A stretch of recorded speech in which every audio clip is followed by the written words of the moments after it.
Hello, everybody. Welcome to the Tristar Gym channel. I hope my sound is loud and clear. As usual now, I've been getting better and better. No more technical issues. Those of you who've been here since back in the day, this podcast always started with technical issues, embarrassingly bad technical issues. Give me a thumbs up and let me double check that my volume is great.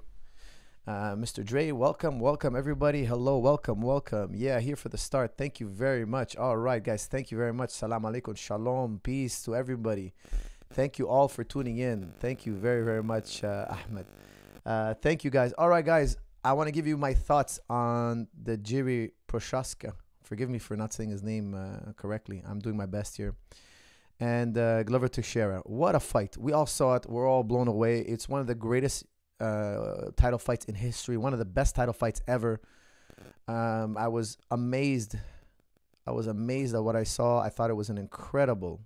All of us were blown away. There's nobody out there that wasn't satisfied with this fight. We're all blown away. Now, I want to talk about round 5. Before I talk about all the other rounds, I got to tell you guys, round 5, I thought it was done. Now, what was making me crazy was I thought round 3, I thought Glover Teixeira was done in round 3. I thought he was breaking down. I thought it was Jiri taking over. And then I'm watching round 5 and I'm thinking it's the total opposite now. What a fight. What a seesaw battle. In round 3, I thought it was the end for Teixeira. And then round 5, I think it's the end for Jiri. And both times I was wrong. The fight was so intense. Both fighters made incredibly smart decisions. Both fighters fought so incredibly well. I was blown away throughout the whole fight. Round 1, I was super impressed with Teixeira. Okay. Now, round 5, I'm sitting there watching round 5. I'm like, I can't believe these two guys are still going at the pace that they're going. I couldn't believe it. Glover Teixeira comes out with a left hook right hand. For those of you who don't know, he's usually knocking people down with a hook. Left hook has been devastating to his opponents throughout his career. However, this time he's landing the right hand. It was left hook, right hand. Bang! Seems to stun Jiri. It seems like that's all she wrote. It seems like the end. Jiri backs up. He's looking dazed, wobbly. What does Teixeira do? He jumps a guillotine. None of us thought he was going to jump the guillotine. He jumps the guillotine, misses. Jiri now gets a second chance. Jiri now gets a second chance. We've all watched the fight. For those of you who didn't, change the channel because I'm about to tell you how it ends. Jiri, with 30 seconds left, gets the choke. Now, we all saw it. We all heard about it. There's no way you didn't see it. Unless you live under a rock, there's no way you didn't hear about it. I was in the practice room. One of my students was like, why didn't Teixeira just roll over? Like, just turn to your hip. I was like, guys, it's not that easy, man. When you're that tired, guys, that was late in the 5th. That was 24 minutes and 30 seconds of fighting hard. There's 30 seconds left. Yes, the hooks are not in. And you can choke somebody without hooks, without a doubt, okay? It's definitely textbook what Jiri did. Jiri, by the way, his grappling seemed a lot better than what everybody thought, what I thought. He impressed us with the grappling. But on a side note, he had a full rear naked choke, no hooks, putting on the squeeze. And yeah, it's true. When you don't have hooks, guys can drop to a hip, kind of get their shoulder in. Not easy to do, but still doable. Teixeira not able to do it. Why? He must have been exhausted. He must have been completely exhausted. Think about it. You're in a choke. Your title is on the line. How tired do you have to be to tap rather than go out? You have to be crazy. The guy gave so much effort. I got to tell you, both these men fought brilliantly. I was amazed from bell to bell. Every round was amazing. There was no lull in the action. They fought hard for 24 minutes and 30 seconds. And Jiri subs the Jiu-Jitsu master. Now, of course, it had to do, I think, Jiu-Jitsu-wise, Teixeira's more experienced. But nonetheless, Jiri he used his MMA game to get to a sub. He used his MMA game to get to a sub. I have so much to say about this fight. Their striking was incredible. Their wrestling, especially on Teixeira's side, was incredible. The grappling on Jiri's side was surprising. Now, in my pre-fight interview, I told you guys he doesn't always do the right escapes, but he gets out of things his own way. I should say he doesn't do the traditional or the popular escapes, but he gets out his own way. He has the athleticism, he has the experience, he has the know-how. He has his own way of doing things. Okay, now he did a arm triangle escape, which I love. It was a back roll. So I would say that one was pristine, very good. He's adding to his game. There was so much to say about this fight. Before I go on to this about that, I want to hear about what you guys have to say. Quick note, guys. Tristar Digital has been released. Tristar Digital is now live. Use promo code Start From Heaven to get 20% off. Check in the description for the promo code. Tristar Digital is now live. Check in the description.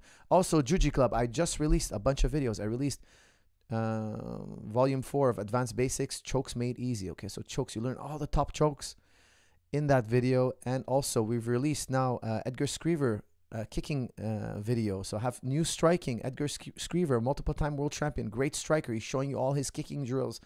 Jiu-Jitsu Club now is bringing you different instructors from around the world. Okay, so we're opening it up to different instructors. I also have back escape specialist releasing a video either today or tomorrow, or releasing his video. Pierre-Olivier Leclerc, one of my students, he's the Kumite back escape champion. I'm going to be releasing, we had a in-house Kumite, back escape Kumite. Guys, I'm really getting into back escapes these days. I want to know everything about back escapes. So I said, look, who's got the best back escapes? I've invited everybody to come to the gym. I said, look, let's do a tournament, back escape tournament. And I said, the winner will do a video on Jiu-Jitsu Club. And I'm going to do this again. I'm going to do it with armbar. I'm going to do it with triangle. I'm going to do it over and over again. Okay. I love this kind of stuff. You know, we do a kumite on a particular topic. The winner, you show us how you did it. And one of my students, Pierre-Olivier Leclerc, okay, competes internationally, world-class jiu-jitsu. He has incredible back escapes. He's sharing it with us on Jiu-Jitsu Club. So, guys, make sure to pick it up. It's going to be released later today or tomorrow at the latest. Okay, guys? So make sure to check it out. With that said, guys, I'm going to open it up to your comments and questions on the fight. Glover Teixeira was winning. That's from Meki.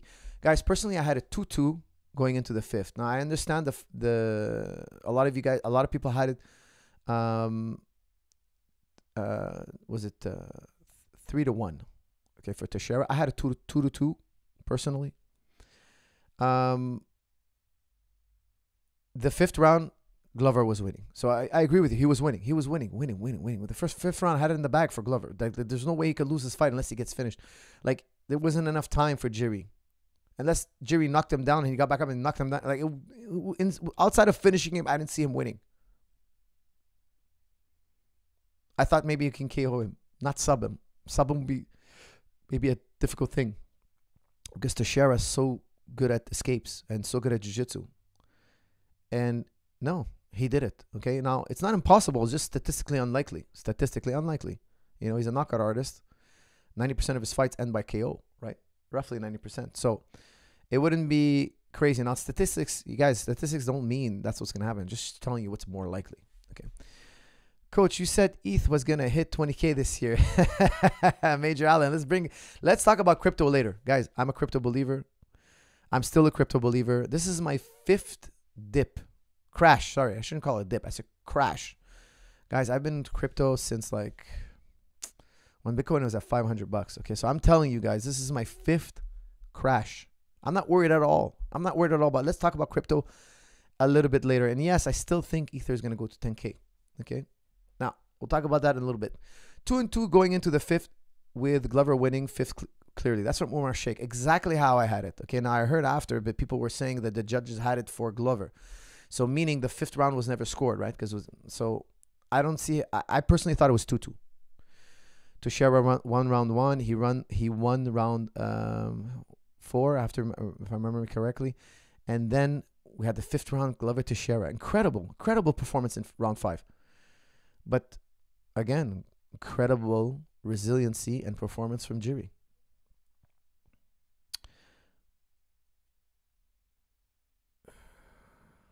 Jiri, heart of a master samurai. His will is unmatched. That's from Brian Frosting. You know what? I would agree. He has a will of a samurai. It's incredible. The beating he took in round 1. Came back in round 2 to fight hard. Round 3, he was ahead. He was doing so well. In the 5th round, he was getting beat up. He got hurt. And he just showed incredible prowess, man. It was incredible. Coach, how was GSP getting rid of his vulgus knees? That's from Dennis. Dennis, I just released Strong and Stable Knees for Life. I talk about knee positioning. Make sure to check that out. And it's just practice, okay? Knee positioning is paramount. I've had people from all over the world write me about how their knees, they weren't able to practice, they weren't able to train. And now because of Strong and Stable Knees for Life, they're training. I don't want to talk too much about Strong and Stable, but guys, make sure to protect your knees, especially those doing jiu-jitsu. And valgus fault is super dangerous. It'll lead to ACL tears, okay? So Check out knee positioning in Strong and Stable Knees for Life on jujiclub.com. Okay, but with that said, guys, I want to stay on the subject of the fight, please. Love from Bangladesh. Thank you very much. Glover literally left it all in the mat, had 0 left. That's from Jarrett. True. I think he was completely exhausted. He saw that rear naked choke coming. He even reached up. He was too fatigued. Guys, the man is 43 years old. He's in a world title fight against some 20-something-year-old guy who's reaching his prime. And he's deep in the 5th and he's winning. That's incredible to me. That's just incredible. My mind is blown.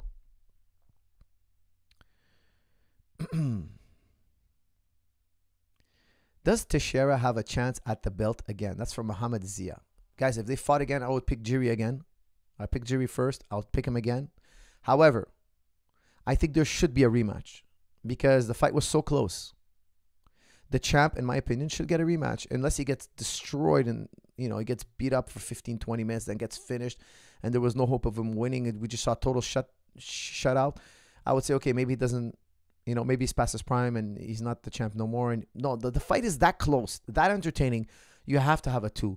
And if Teixeira wins, you have to have a 3. You have to. I really believe that there should be a part 2. There's no doubt in my mind. It's the fight to make. Missed the fight, but I heard it was a war between Glover and the other guy. Give it up for Glover, especially his age. Very impressive. That's from Shiz. Well, the other guy is Jiri Prochazka. So, guys, learn his name because you're going to be hearing a lot of that name. Love your work, Coach. Keep it up 100. Thank you, sir. Thank you, Nim. What do you think about Anthony Smith saying that they made a ton of mistakes? That's from Matthew Gonzalez. Easy to say, hard to do. Anthony Smith is a great fighter. He beat Teixeira. Would he beat Teixeira today? I don't know. It'd be hard to call. But look, all fighters make mistakes. All fighters. Guys, I've never seen a fighter not make mistakes. And in 25 minutes, it's easy to say, oh, they made this mistake. That's all hindsight. In the fight, guys. Of course, Anthony Johnson, a great fighter, but he's also made many mistakes. It's not abnormal, guys. Black belts, world champion fighters, world-class kickboxers, world-class wrestlers, they all make mistakes. It's just part of life, in everything you're going to make mistakes. Deb Dudester says, what do you think? Do you think Jiri will have the belt for a while? Also, I'm still convincing to see if I would fit in. I'm still coming to see if I would fit in 1,000 miles away across a border. Put myself out there. Dudester, you're always welcome. Yes, absolutely, definitely. I'm sure you will fit in. Tristar Gym, great group of guys. We have MMA training every day, 11 a.m. Guys, check it out. And then Jiu-Jitsu training every day, 12. And then Jiu-Jitsu training every night, 6:45. So many classes. Yes, do come check it out. Jiri, will he hold the belt for a while? It's very hard to say at 205, man. There's such a dangerous territory. At 205 heavyweight, it's tough to hold the belt for a while. John Jones was a very special champion. Very, very special champion. And I don't foresee anybody having a streak like him for a very long time. Extreme long time. Oh, Anthony Smith, excuse me. Yes, not Anthony Johnson. My fault. Pardon me. Lionheart. Sorry. Yes, read that too fast. Sorry, guys. I appreciate that correction. Yeah, but we all make mistakes. We all make mistakes. Same answer. Daniel Cormier beats them all if he stayed in light heavyweight. Besides John Jones, DC was the best. That's from Meki. It's a tough one to call, guys. Like DC definitely would give them a run for their money. It's hard to say if he would win it all. It's tough to say. These things very tough to call. Jiri is a very dangerous finisher. I think I like his chances. I like DC's chances against Jiri. He would get him down. He would get him down to the ground. He would fatigue him. He'd be positionally strong. I really like DC's chances in his prime, fighting Jiri at light heavyweight. Yeah, I really like his chances. Glover smashed Anthony quite handedly. That's from Ali Shukri. Actually, I didn't see that fight. I have to go back and watch that one, but I did not see it. Glover is amazing. How can a mistake like that happen to him? That's from Gabriel Schwartz. Guys, everybody. Guys, I'll tell you something. If you look, I train every single day. Once in a while, I get caught with a lower belt. Once in a while. It happens. Now, what happened once a year, once every 2 years sometimes. What happens, a lower belt will catch even a higher belt. If you watch a black belt roll long enough, a wrestler roll long enough, he'll get double legged by a guy with less experience. You know, it happens. It happens. Now, also, especially if you're being playful in practice room. But even like when things are heated in the practice room, it does happen. Not often. That, let's say Jiri's a purple belt, he'll catch a really good black belt. It can happen. Now, why did it happen in MMA? Because they were exhausted. Now, if the fighter is exhausted, the chance of it happening is even greater. So it's not, you know, it's not something that we should be completely shocked at. It's just unlikely. It doesn't mean it can't happen. Look, watch enough fights long enough, unlikely things are going to happen quite commonly. Does Israel have a chance against Jiri given the size difference? That's from Muhammad Zia. Guys, I personally am a big fan of Izzy's fighting ability. I would say yes, he has a chance, but it's not super high. I think it would be 60-40. Okay, 60-40. Maybe 70-30 even, but he has a chance, but not the best chance. No, it'll be a really tough fight for him. Very, very tough against Jiri.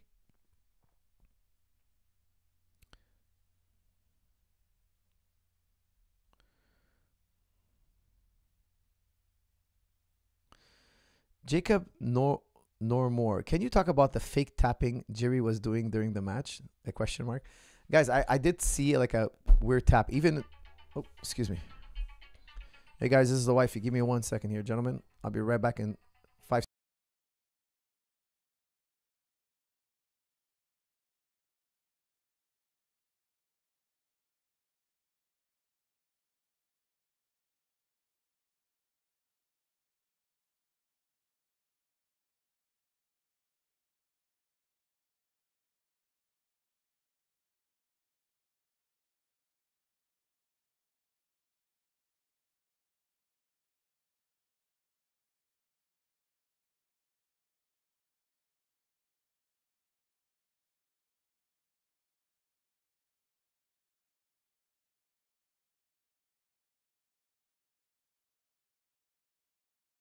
All right, gentlemen. Sorry, that was a slight emergency.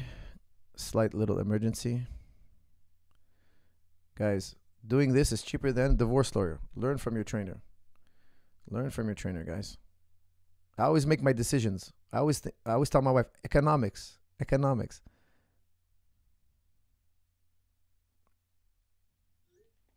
Cheaper to keep her, guys. Cheaper to keep her. I always tell my students, be careful when you get married. Then I tell them a story about how I went to my lawyer and I told him, hey, write down on a piece of paper how much it will cost me to get divorced. Then when he slides me that piece of paper and I take a little glimpse at it, I start renewing my love for my wife. I start explaining to my wife again how I start romancing her all over again, like back in the day. Just joking, obviously, guys. It's just a little joke I like to tell my students after practice. Kidding around, of course. Okay, where were we? Man, I forget what we're talking about. Damn it. Okay. So rude answering call. Guys, not when it's family, guys. The family has to call. You got to pick it up. Family first, guys. Sorry to disappoint you. Jared Pierce is... Okay, where were we? Guys, please help me remember where I was. Oh, yes, the fake tapping. Mark Gerder had said that Jiri's tapping was him encouraging and taking to Teixeira. He also warned Jiri that it's a dangerous thing to do. Guys, I did see a little, like, early in the fight, I saw, like, a tap on the back. Like, he was getting arm triangle, and he was like, you shouldn't do that in the fight, man. If the ref stops it, now, I would never stop at one tap. I would wait 2, 3, 4 taps. Unless I got my reflexes as a ref, maybe they got triggered, and I would stop it. I could see that happening. A ref wanting to rescue a fighter, and he sees a tap, and he jumps in before there's 2 or 3, 4 follow-up taps. Very dangerous thing for Jiri to do. It was weird because later, I think it was around 5, he was being choked again, and he kind of did like a weird, like little, that's really, really dangerous, guys. And I've seen that before. In my mind, I think the guy's thinking of tapping. He tapped once, and then he got in there. I think so. I've seen that a few times in fights where I see a guy tap, but not feverishly enough that the referee stopped it. But I think it was a tap. I've seen it before. Now, in the last round, I don't think it was a tap at all. It was in the early one. He kind of gave one tap on the back. He kind of like, pop. I thought that was fishy, you know, but he didn't tap several times. I wouldn't say it should be over. I don't think the fight is controversial because of that. It's meaningless. It's meaningless. The referee didn't stop the fight. It's meaningless. However, I would tell you that as Jiri, if I was Jiri's coach, I'd be telling him to stop doing that. Like, I would watch him in practice, make sure he's never doing that. Do you think MMA will ever evolve from this era of ground game as everyone gets better at grappling, and that what chances does Charles have against Islam Makhachev? That's from Sanad. Sanad, you stuck in 2 questions there. I think Islam Makhachev is the best 55er. A lot of people say he hasn't beaten anybody yet. I still think, nonetheless, that regardless, he's still the best. I feel that if he gets that fight with Oliveira, he's going to win. Mark my words, guys. I really think he's going to be the next champion if they give him the shot. You were asking as well about the grappling. Look, grappling is always going to be around. It's always going to be around. We're never going to get around. Grappling is going to become even more pronounced in the future. I think the grappling is developing. The details are getting more powerful. The techniques are getting more powerful. It's a matter of time before grappling. Everybody winning is grappling. I think that's how I see it. I think that striking is always going to be important, of course, but grappling is going to be even more pronounced in the future.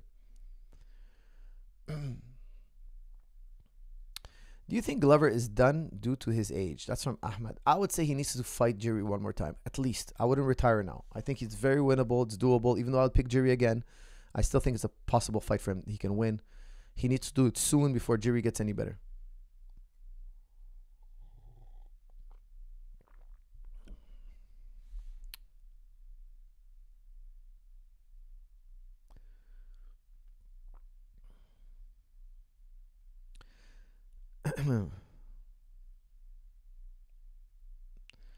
Glover did a good job, in my opinion. Yes, he did a great job. I think he did a great job. Not just a good job. He did a phenomenal job, but unfortunately for him, he didn't get the win. Does Jiri's stock drop due to the fight? Most people thought he would dominate. That's from Hamad Zia.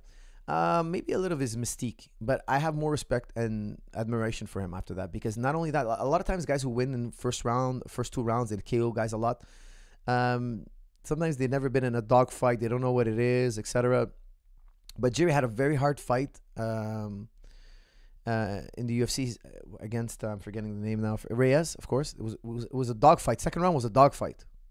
Like, I know he knocked him out in the second round. Of course, he hit him with a spinning back elbow, which is phenomenal and all that. But there was some back and forth. There was some work there. There was somewhere, and you could see glimpses of Jiri's heart, but nothing compared to what he showed against Glover Teixeira. He showed an incredible amount of heart. Incredible, which, I mean, most fighters, I would say vast majority of fighters don't have that level of heart.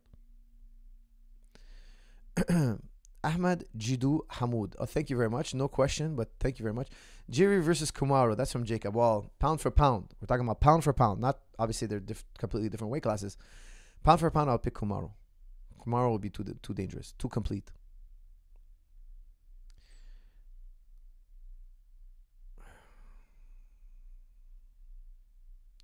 Do you think Ankalev would beat Jiri? That's from M-U-G-S. From Mujist. I'm not sure. You know, I'm not familiar with Ankalev as much. I have to go back and watch his fights. I don't know enough about him.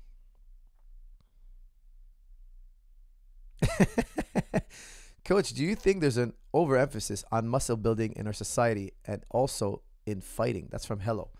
Well, yeah, I do agree. I do think too many people are worried about being muscular. Too many. Like, always trying to get muscular. Now, don't get me wrong. I'm also obsessed with having muscle, because, you know, as you get older, you don't want to lose muscle. Okay, so I worry about body composition. Not worry, but I work on body composition all the time. Now, I'm not trying to get buff. I just want to be athletic. I want to be athletic looking. I really like to keep myself trim. Okay, so I eat well, train well, and I always want to be trim. Not necessarily overly muscular. You know, I'll tell you something. Everybody nowadays wants to be muscular. A lot of people take steroids. Steroids are cheap now. They're affordable. Everybody takes them. Everybody's online. You know, whenever I would travel back in the day before the Instagram, whenever you go to the beach cultures, they're all juiced up. You go to a beach, anywhere there's beach, they're all juiced up. Now, it's kind of like beach cultures everywhere, because the internet, you have to post pictures of yourself. So the world has become the beach. The internet has become the beach. So everybody wants to be ripped and shredded. So they're taking most guys take steroids, guys. I don't want to let the cat out of the bag and freak you out, but a lot of these guys take steroids. It's a ridiculous amount of steroids. Now, if you do jiu-jitsu 8 hours a day and you're gaining muscle, you're probably on cycling. Okay, so normally speaking, if you want to get good at jiu-jitsu or MMA, you can't be that muscular, because it's an endurance sport. You're doing a lot of endurance. Now, don't get me wrong. Wrestlers are muscular. You're doing a lot of wrestling. It's not just striking. Kickboxers, boxers are muscular. However, they're not overly muscular. Like when the he has no neck, that's steroids. I'm not saying not everybody who's fit looking is, but if the person's beyond the level of just looking athletic, he's gone to the point where he's overly muscular. Like he's got giant biceps, he's got giant thick thighs. Unless that's how his genetically predisposed. Like if he went from looking normal to looking like that, doing a sport with so much endurance like MMA or any combat sport, it's fishy, you know. So again, just to be clear, if you're always muscular, it's not fishy. If you're doing an endurance sport and you put on 25 pounds of muscle, very fishy. Okay, now if you stop doing your endurance sport and you're lifting, you're deadlifting every day, you're doing Olympic lifting, and you put on 25 pounds of muscle and you don't do much cardio, you do just a little bit intervals, and oh yeah, you could put on 25 pounds of muscle, absolutely. However, if you're rolling 8 rounds a day and then you're hitting mitts 2-3 times a week and you're doing all this running and you're not going to put on 25 pounds of muscle. Okay, so naturally, you won't. Okay. Making my day better. Love you, Coach. Bilo, love you right back. Thank you very much. Coach, how to improve focus and becoming hardworking? That's from Deepanshu. Deepanshu, my friend, focus. If you want it bad enough, you'll be focused. If you want it bad enough, you'll be focused. I like to turn my want-tos into have-tos. I have to do this. Not I want to do this. I have to do it. So, you know, like I tell you guys many times, I really think everybody should do this. Every year on your birthday, you should be a certain body fat percentage. That way you don't feel like you're getting older. You're always trim. You're always at that home base, okay? Now, every year on my birthday, I have to be 9% body fat. Or I give my wife a sum of money. I don't even want to say. Now, it's such a good sum of money that I would never dream of not making the weight, because if I have to pay her that sum of money, it would be too much. Now, that's me turning my want to into a have to. Now, look, guys, I'll tell you something. I always float around 10, 10.5, maximum 11% body fat. So it's quite easy for me to get to 9. Okay, so I actually try to stay. Now I'm trying to stay at 9 throughout the year. Okay, so I don't feel it's so hard anymore. But still, I know as I get older, it's going to get maybe harder. Okay, as I get older. Kumaro was talking about moving to light heavyweight. How would you fight? How would the fight go with Jiri versus Kumaro? That's from Jacob. That's a long fight away. I mean, that's look. I know they put Jiri at 6'3", and then you Glover Teixeira 6 foot. I believe it was 6'2". But when I saw them side by side, I felt Jiri. Maybe he wasn't much taller, but I felt he was bigger. His lanky limbs, his thick thighs, like his legs, like man, he looked bigger than Glover. Now I'm not sure what their fight weight was, what they weighed in at the day of the fight when they actually fought. Not the weigh-in, of course. The weigh-in, they have to weigh 205, but I'm talking about walk-around weight the day of the fight. I'm assuming Jiri was heavier. I don't know that for a fact. If anybody has the numbers, please share them. But he looked bigger. That's a big fight, like physically speaking. It's a lot of weight to move around, and Jiri's a KO puncher, so difficult fight for Kumaro at that weight. Do you need BJJ for 8 hours a day to get good? That's from White Dom. No, of course not. You know, I wouldn't say 8 hours is an exaggeration. I would say, you know, most people will train 2 times a day if they really want to get good. 3 hours a day, 4 hours a day. So cut that in 2. So your 2-hour session in the morning, 2-hour session at night.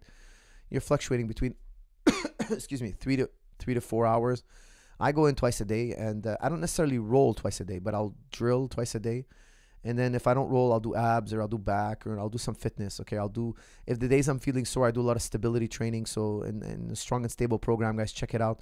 If I'm feeling like I don't want to roll because, you know, I'm just sick of rolling, my joints are hurting or whatnot, like not joints are hurting, but I feel like they need recovery, I'll do kettlebell if I feel good. Kettlebell's intense, or I'll do deadlift, or I'll do rowing, or I'll do aerodyne, or I'll do something like that'll exert me. If I'm feeling a bit tight, sore after technique, I'll do stability training, because stability training won't make you sore. Okay, so the stuff you'll see in strong and stable back, strong and stable knees, it's really, the stability stuff is very, very good. I'm going to make a training program. In the strong and stable program, you're just getting exercises. And I explain to you later in the podcast how to put it together. But I'm going to make like a week of training, what it should look like. I'm going to do that. I'm going to send it to all the people who bought it. I'm going to organize it just so you guys can understand a little bit more what I'm saying. I do go through it in the videos, but basically when you're sore, you want to do stability training. When you're feeling good, you want to do something explosive, low impact plyometrics. You want to lift weights. You want to do your intervals. That's the time when you have that energy. When you don't have that energy, doing intervals is not a great idea. Just going to make you more sore. You haven't healed from the previous workout. You know, breaking down the muscles doesn't make sense. Salam, Coach. I appreciate you, Akhi. Allah bless you and increase you and your family in life, and this life and the next. Ameen. Well, thank you, my friend. Clifton Adams. Thank you very, very much. Very appreciated. That's very sweet of you. Coach, how do you cure procrastination? I have stagnated in my life. That's from Abdul Rahman. Dude, you got to turn your want tos into have tos. You know, you got to find your motivation. Guys, motivation is everything. People always tell me, oh, I need to like find the best diet, or I need to find the best workout. That's really important too, but you have to have that motivation. Motivation is key. I always tell people, look, if the doctor tells you tomorrow you have heart disease and you're going to die in 1 week unless you change your ways, you'll change your ways. Now you're motivated from the doctor's news. And even though you're not an expert in nutrition, you're going to lose weight. Like, motivation pushes people to higher levels. It does. It changes their psyche. It pushes them. So find that motivation. Find what feeds you that motivation, what pushes you to become excellent. Visualize your goals. Find something you want, and find a way to motivate yourself. Motivation is paramount. It's very, very important. Shiz Ahmedov says, Khamzat versus Gilbert was a good fight, but I believe Khamzat could have finished Gilbert in the first round. He did land a hard jab. It was possible, but not easy to do. Instead of pleasing the crowd and keeping the fight standing, Khamzat should have done what is best and wrestle. Agree? ? Big fan of my boy Khamzat. Shiz, I'm a big fan of Khamzat as well, and of course Gilbert. And I think it's harder said than done. Like I know in round 1 he took Gilbert down, and then he got up. He released Gilbert. Listen, Gilbert is a very good off his back, and he could have maybe got tired trying to attack Gilbert. Maybe he would have got entangled. I don't know how good Khamzat's jiu-jitsu is. You know, I'm not sure. I'm sure he's very competent, but against a world-class jiu-jitsu like Gilbert, I don't think he was showboating. I think he was like, hey, you know what? I could beat this guy standing. Let me beat him standing. I think he chose people always tell me after a fight, oh, I should have got up. I should have went down. In hindsight, guys, it's not wrong to go down. It's not wrong to stay up. It's all hindsight. Like when Glover Teixeira jumped the guillotine. Okay, that I think we could all agree was a bad idea. I think it was fatigue that made him decide that. Like he wanted that fight to end now, so he jumped the guillotine. So I think but sometimes it's hindsight. Like it was equally, without knowing what's gonna happen in the future, it's equally makes sense because Gilbert is good on the back, and if he got to Khamzat's back, like I'll tell you something. One place Gilbert can finish anybody is from the back. If he gets to your back, you're in a lot of trouble. He has a great squeeze, great mataleon. I think Khamzat maybe was scared. Maybe he'll creep his way down to the back. Well, he didn't want to tangle with him. I don't think he was trying to show off. I think it was just like, you know, let's play safe, strike with him.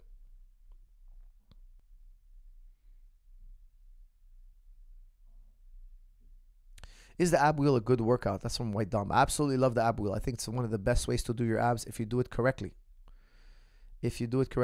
Damn, $50. You're right. Shiz, thank you very much. It's very generous of you. I missed 2357 super chat. Okay, let me go back here. I missed the super chat. Okay, here we go. Hey, for us from standing. When I go for underhooks, guys in my gym are cranking down the overhook and take control of the position. Any advice? Thanks. Guys, check out Tristar Digital. I'm going to be showing a lot of underhook stuff. I love underhook. I'm an underhook freak. Yes, there's absolutely a lot of things hard to show, how to describe, but it's all about off balancing your opponent with the underhook. Guys, I'm a huge lover of the underhook. Check out Tristar Digital. Use Star from Heaven promo code. Check it out. It's in the description. Get 20% off. For those of you who want to go deep into what we do regularly on jiu-jitsu and wrestling and striking, guys, Tristar Digital has everything. Okay, wrestling, striking. I'm also going to be putting conditioning stuff in the future. I'm filming almost every single day for Tristar Digital, and also every week for Tristar for jujiclub.com. Okay, so you're gonna have a lot of digital content coming your way. Check out Tristar Digital. You're gonna get a lot of underhook details. Sam Coach, when training boxing in boxing gym, should I keep MMA stance when sparring, hitting mitts to benefit the most in my MMA game? Also, what is the best way to improve striking? Ahmed, I'll tell you, look, I would definitely explore different stances. I don't believe there's one stance. When I'm fighting, I switch stance. I adjust my stance, because if you're fighting a kicker, you should stand one way. If you're fighting a wrestler, you should stand one way. If you're fighting a puncher, you should stand one way. And during the fight, you should be able to switch as you're figuring out what your opponent does more. Every stance has its pros and cons. Now, some fighters only have one stance their entire career. I think that could be problematic for them. If somebody really has like for instance, I'll give you a great for instance, like Nate Diaz. Nate Diaz has one stance his whole career. When he fights leg kickers, that stance just doesn't hold up, you know, and he's been often a victim to leg kicks, you know. So there's so many great examples of this. I really believe in getting comfortable with variety of stances. And I do the same thing in wrestling. In wrestling, I have a variety of wrestling stances I like to take. There's an Indian world champion in 1FC, but in UFC, I don't know. That's from Geisha MMA. I don't think there's ever been an Indian world champion in UFC. No, I'm not sure. Somebody please correct me if I'm wrong, but I believe it's still yet to happen. Aesthetics means nothing in the cage. That's from Jared Pierce. That's very true.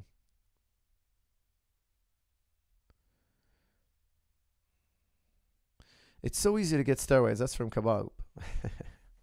Yeah, it is. It is quite easy. They're on the internet nowadays.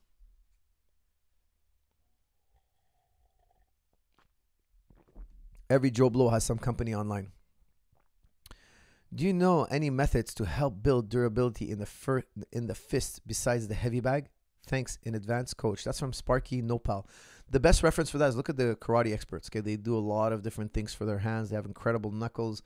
If you've ever seen somebody who does karate traditional karate, they have incredible knuckles. Usually they hit boards, they'll beat on boards. I like personally just hitting the bag with no glove. I do that regularly because, especially in MMA, you have to have very, very strong hands. I've seen so many fighters hurt their hand. Why? Because they over bandage. They wear boxing gloves, and then they go spar. They go fight on fight night, and they hurt their hand. Think about it. You're asking your hand to do something it's never done before. You're hitting a guy with a 4-ounce glove, full force in the head. I really believe the safest and closest thing is to punch a bag with your hand. At first, when you hit the bag, you're a bit shy, and you can never hit a bag with a bare hand as hard as you can in a wrapped hand. Okay, a wrapped hand with a glove, you'll never hit as hard. That's normal. Your brain has a reflex, I assume, because you feel like injury is possible. Hitting a bag empty-handed, though, will build that confidence, barehanded, and over time, you'll hit harder and harder with a bare hand.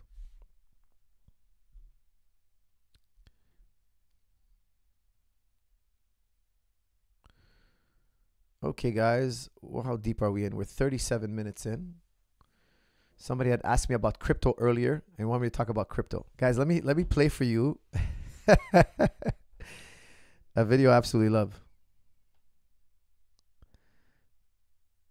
Listen to this. Okay, I was playing it for the guys in the gym today. Listen to this. Remember, guys, I had Michael Saylor, and I respect Michael Saylor dearly, but somebody played this on the internet. I was laughing. I was just dying of laughter. For those of you who don't know, Michael Saylor is a billionaire, self-made billionaire. He's one of the biggest owners of Bitcoin in history. I don't think there's like 2 other guys who had more Bitcoin than him ever. Like I think he's 3rd, maybe 4th max. And he came on my channel. We talked about Bitcoin. We hyped you guys up about Bitcoin. And he's like preaching Bitcoin. He's so certain about Bitcoin. He's putting everything in Bitcoin. He's telling everybody, get into Bitcoin, Bitcoin, Bitcoin, Bitcoin, Bitcoin, Bitcoin.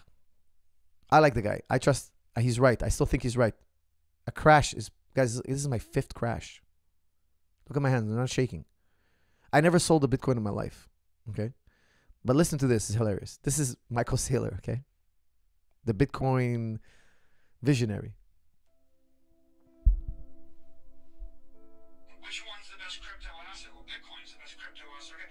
What's the second best? There's no second best. There's no second best crypto asset. There's a crypto asset. It's called Bitcoin, right? Right? There's no second best, okay? It's not like Google and Facebook. It's not like Apple and Amazon. Yeah, we can debate Apple or Amazon. What's better? Yeah, both look tech monopolies to me. They both look pretty good. On the other end, Bitcoin or... No. Bitcoin. Bitcoin's a crypto asset. This entire idea of like 60% dominance is bullshit, ridiculous, stupid, right? Like, it's stupid. It's not 6% dominant. It's like 96% or 95% dominant, right? The thing is a crypto asset to a like kind of crypto network, right? There's got to be a smaller value. You're lucky if you find it, you can scrape together 5% of other stuff in the last bucket, so there is no real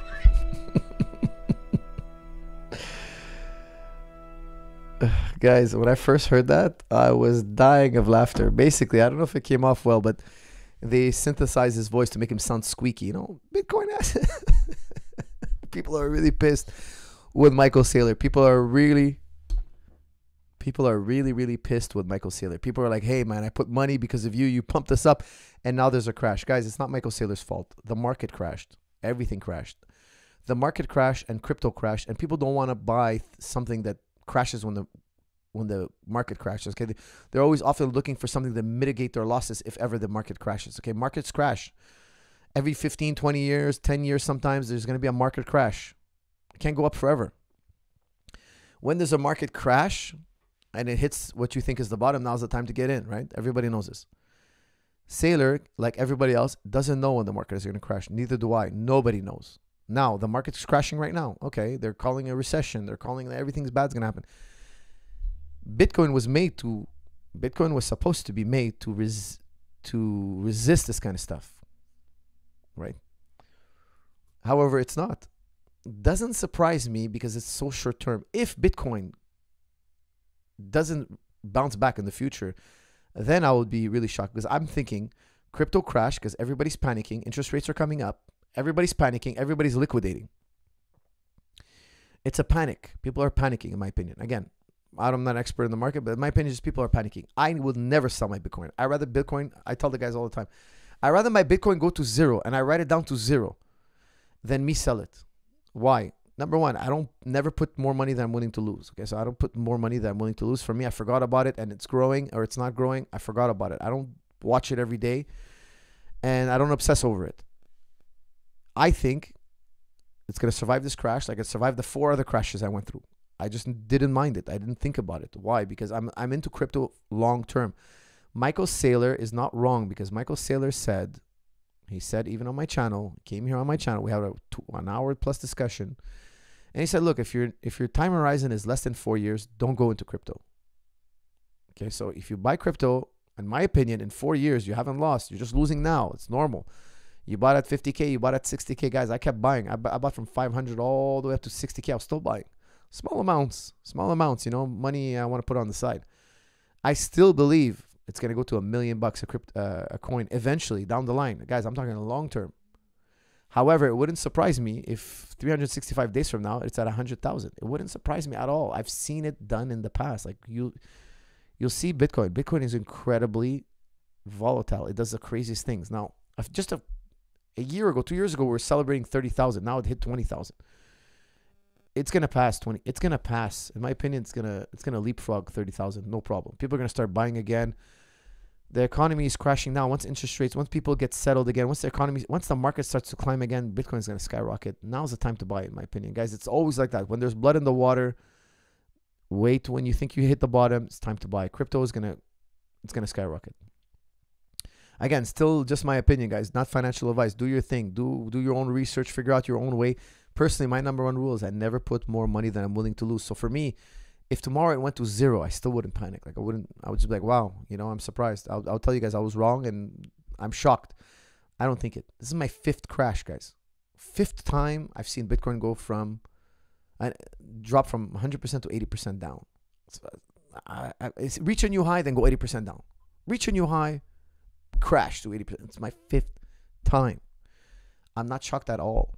And I think Bitcoin's going to go to 100K and then it's going to crash to 50 and everybody's going to be lamenting how could Bitcoin be 50,000? Well, now today it's 20,000. I think I haven't checked it today, but I think yesterday was 21,000, 20,000. 4 or 5 years from now, it's going to be like, I don't know, 250,000, 500,000, and people are going to be lamenting that it crashed to 100K. Oh, I can't believe it crashed to 100K. That's what I think we're on. So that's the roller coaster I think we're on. Then one day it's going to be $1 million and people are going to be freaking out that it went down to 500K. They can't believe it went down to... That's the roller coaster I think we're on. Coach, do you have any Islamic literature on crypto in newer investors and just... I'm a newer investor and just curious. Look at Yasser Qadi. He did a fatwa on that, I believe. Yasser Qadi. Big money harvesting, retail and leverage in crypto markets. Yeah, you know, like that's from Anthony. Like Celsius just went down. Guys, I remember we're talking about crypto in the gym and George told me that, you know, his guys are telling him maybe we should buy Celsius. And I was like, man, be Celsius. Okay, let me look into it. And the government, the Quebec government was getting into Celsius. There was an article. I was like, wow, the Quebec government, our government's getting to Celsius. Must be. I didn't get into it because there's so many projects and, you know, I can't study them all, etc. But I didn't get into it. Then I saw it drop from $5 to $3. And I said, you know, I'm going to wait. Now they're saying, Celsius is saying, we're not paying out anymore because they were giving incredible interest rates. Lock in your funds and we give you interest rates. They had all sorts of ways for you to make money passively. Interesting, but I didn't get into it. For me, I was like, it's too new. I want to wait. And now they're saying, look, we're holding monies. We're holding the monies. We're not giving anybody any more payouts. We're not letting you take your money off the exchange. That sounds to me like a Ponzi scheme. There's no new customers coming in, so they have nothing to pay you with because they're always paying you out with new money that's coming in from new people signing up. That stopped. Less people are signing up. They can't give you these 20% interest rates. So they can't annual percentage returns. They can't give it to you. So in my opinion, it's starting to smell like a Ponzi scheme, and I think it could crash. It could crash just like Luna did. Now again, I wasn't in Luna. Like, don't get me wrong. Altcoins, I go very little on altcoins. My favorite altcoin is Ethereum. Now, Ethereum, I've been buying since back in the day. I still believe in Web3. I still believe Web3 is going to be a thing. I don't know how we're going to use Web3. I think there's going to be all sorts of new technologies in the future, but I think Web3 is a thing. Again, guys, not financial advice. Do your own thing. This is just me letting you know what I'm doing personally. There was a scholar who said crypto is halal because the issuance of the new coins isn't via debt or interest. Thoughts? Yeah, I would agree. Guys, interest is like a cancer around the world, in my opinion. Like, I believe in borrowing and lending. Civilizations develop faster when they borrow and lend. Absolutely. But interest rate, excessive interest rates, like what bankers do, like I find it such a burden on society. And if people understood it, they would really revolt against it. I think it's really bad. Bitcoin's the opposite of that. Bitcoin's kind of freeing us from the banker. The banker makes so much money doing very little. Borrowing and lending shouldn't come at such a great price. You know, in my opinion, you end up paying your house 3 times over. I find that to be excessive. Do you have XRP? That's from White Dom. Look, I'm not a big believer in XRP, but I did buy some because, for those of you who don't know, they have a pending court case. I thought if they win it, it's going to go through the moon. I did buy some, okay? But I'm not a big believer in the project so much. Unless they win their court case, I'm not a big believer in the project. But they could. It could happen. They could be the first ones. If they win their court case with the SEC, I think they can really have a home run. So again, small amount of money, I put it into XRP. I'm waiting. If it goes wild, great. If I lose my money, I'm not going to worry about it.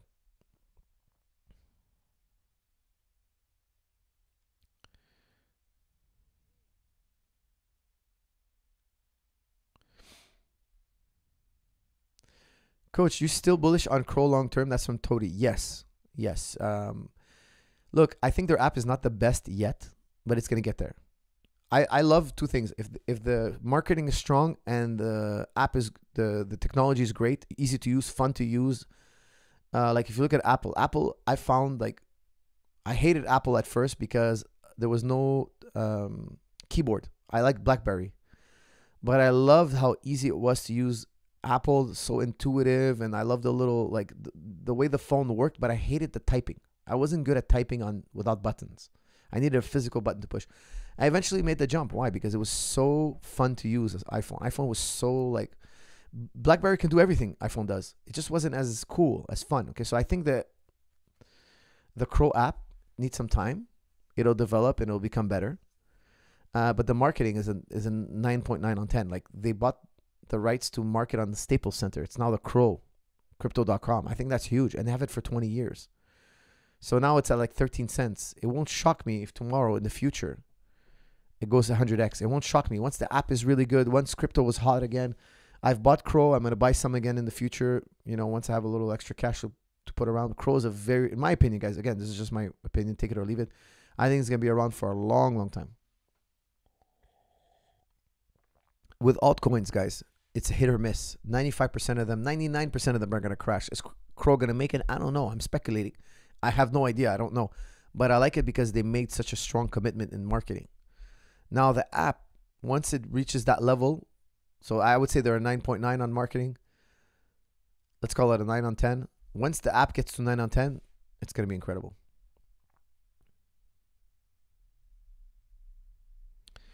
Uh, 49 minutes in, guys. Yes, okay, I'll open it up to absolutely any question. Okay, I think we're pretty much done on crypto and all the other stuff.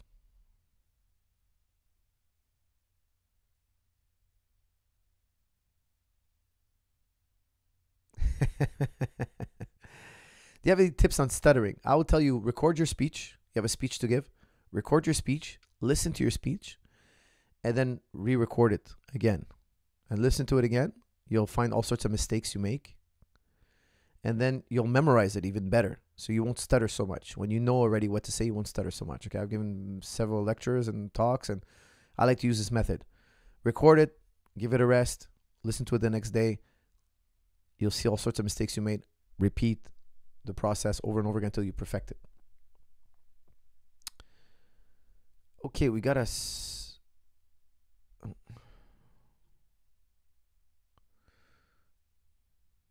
I didn't watch the Valentina fight, guys. You're asking me about a performance. I kind of skipped through that fight. I'll rewatch it later, but I was short on time, and I wanted to make sure I watched the main event. I watched the main event 3 times. Instead of watching it once, I rewatched it again, and then I rewatched it again. It was just such a great fight. I had to kind of like pick at it a bit and go through it. It was phenomenal.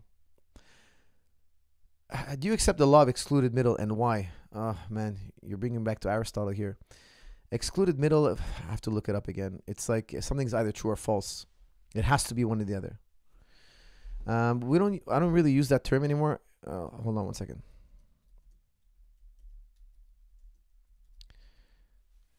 I use the term bivalence now. Law of excluded middle.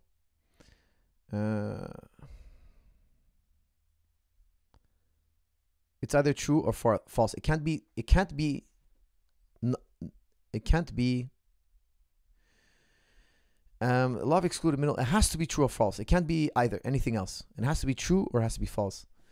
You know, I've gone over this, of course, in philosophy school. I haven't looked over my notes for many years on this particular topic. Now we refer to it more as bivalence. Philosophers would just say it's bivalence, meaning if you don't have an odd number of hairs on your head, it must be even. I'm skeptical of it. Okay, but I would say it's highly reliable and highly tested and highly accepted throughout history. Highly, highly accepted. Still, however, I believe in different dimensions. I believe there are more than the 4 dimensions we're aware of. I think that's just a drop in the bucket, the 4. And I believe also that divine logic is higher than our logic. Our logic is like, it's not the highest. There's more to our logic. There's more to logic than what we understand. So it wouldn't surprise me that tomorrow we discover or learn that excluded middle is not as necessary as we thought. Okay, the belief that something is either true or false. Okay. Again, it's a very complex topic, and I can't say that I've reviewed my notes over the many years, and I haven't thought about it so much in many years. So this is something I would probably have to think about some more, reread on it, read different opinions on from different philosophers. But generally speaking, I think we all instinctively accept this law. However, I would tell you that because I believe in higher forms of logic, different things that are unimaginable to us, it wouldn't surprise me that tomorrow we can find out we're wrong. Hey, coach, I'm a complete beginner looking to get into BJJ in London. What do I look for regarding people, gym, culture, and how picky should I be? That's from Ty.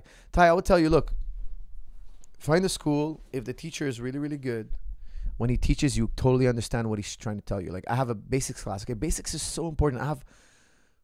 We have in Tristar Gym, we have 6 basics class a week. 6 basics class a week. We have an advanced mat and we have a basic class. 6:45 p.m. Why? Because I want those guys to get the basics quick and then get to the advanced mat. And we keep producing good grapplers over and over again. Every day, 6 days a week, there's a basics class. Now, I also did a series from volume 1 to volume 4, basics chokes. Basics. Basics are so important. The reason why I call it advanced basics is because if you didn't do your basics well, you always have like a gap. Like when it's time to finish armbar, like you didn't learn the basic armbar, so you're trying to do a fancy armbar and it just falls apart. There's too many moving pieces. What's the core of the move? There's all these bells and whistles. Take the bells and whistles out, you have the core. So I really believe you have to find a gym with a very good basics curriculum. If you go there and there's no basics curriculum in your area, it's tough to learn. It's going to take longer to learn because you're going to learn so many things that are hard to do.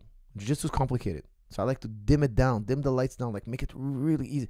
Make it super simple for the guy. If they don't have a basics curriculum, I recommend check out jujiclub.com and get the basics videos. Okay, get the basics videos. They're gonna save you so much heartache. All the basics are there. All the fundamentals are there. So when you learn an advanced move, the fundamental is there. You already know the basic. After that, get a really good instructor. Get somebody who's really into it. Like he's there all the time. He's training well. There's a good group of guys to roll with. People are friendly. They're not trying to beat you up. They're trying to teach you. You know, they're not breaking your limbs. That's the other thing. Like, I don't like to train in gyms where I feel like everybody's trying to hurt somebody. Everybody's trying to prove something. Everybody's trying. I don't like that. Me in my gym. Today I was rolling with somebody who was a really good black belt, and we're doing 50-50 drills, and we're both super friendly on the leg locks, and it was like heavenly. You know, like we can train, we can get really, really good, and not me or him were trying to break each other's ankles. It was really friendly, very positive. And whether I got him or he got me, we're not going to talk about it. It was very good vibe. You know, this is what I like. You know, we're practicing, we're trying to get better. We're not keeping score per se. We're not trying to, break the guy's legs. So next week I can avoid him. He's going to try to break mine this week. I see that so much in gyms. I try to avoid that. That's another thing I try to avoid. And the teacher is responsible for that. The instructor, he should be always reminding his students how to train properly. Like I always tell my students, you know, sometimes I take a break from my regular speech and I'm like, guys, after practice, make sure you shower. If you have anything on your skin, come show it to me. Before practice, make sure you don't come to the mat with a sweaty shirt. Like every so often, I like to remind them the rules of the gym. It's really important to have an instructor who's very, very adamant about having a good practice room. I find that's massive. And the other thing after that is be a good student, you know, train as regularly as possible. If I move into the dorms, coach, how quick can I get a blue belt? That's from Anthony Bentel. I would say a year. If you train regularly, a year. I mean, if you're very exceptional, if you're training twice a day, I would say 6 months. But I generally don't rush blue belt, okay? Even though it's the easiest belt to get, I generally don't rush it.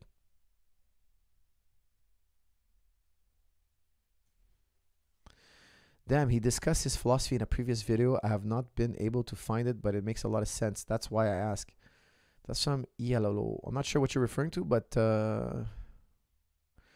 miss my super chat. All right, going back up.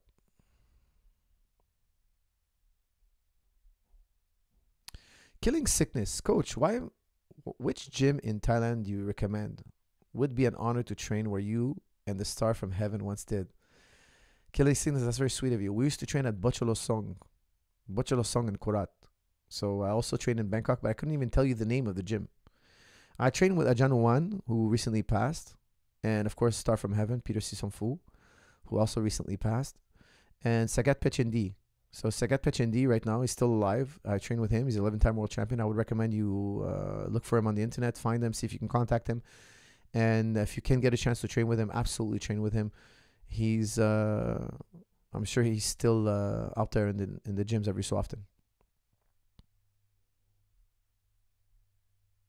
Okay, guys, I got to wrap it up very shortly. I got the kids coming home from work. Please make sure to check out jujiclub.com. Get the Volume Basics 4. Check out Tristar Digital for those of you who want to go even deeper. Lots of leg locks on Tristar Digital. Lots of depth leg locks, takedowns, wrestling, striking. It's all there. And I'm filming almost every single day. There's going to be new videos coming very shortly, a whole bunch of new videos. Yes, Tristar Dorms is accepting international students again. That's from Floyd.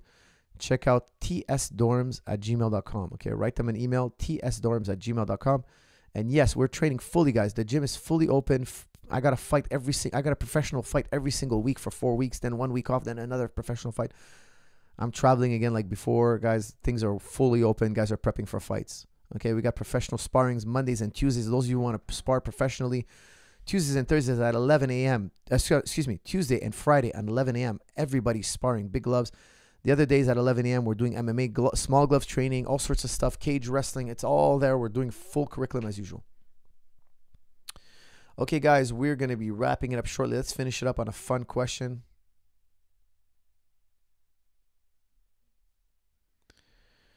Let's finish up on a fun one.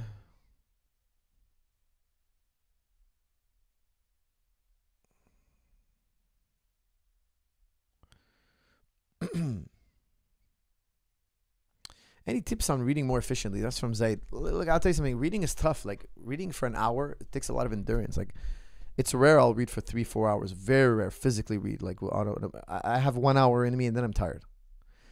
I don't know what it is. Focusing. I don't know what it is, but I have like 45 minutes, 1 hour. So when I do Audible is the best. Like, just listening, I feel I can easily, when I'm traveling and all that, I can easily do 2-3 hours. Easily. But if I have to read 2-3 hours on a plane or whatnot, even if there's no turbulence or just physically using my eyes, I think after 1 hour, I have to put the book down and rest. It's just something that's exerts. But some people are the opposite. Some people hate using their ears and they prefer using their eyes, and it's easy for them. I recommend experimenting with both and seeing which one works best for you. Okay, guys, with that said, I thank you all for tuning in. I had a fun episode with you guys as usual. I hope to see you all in the next one. Thank you.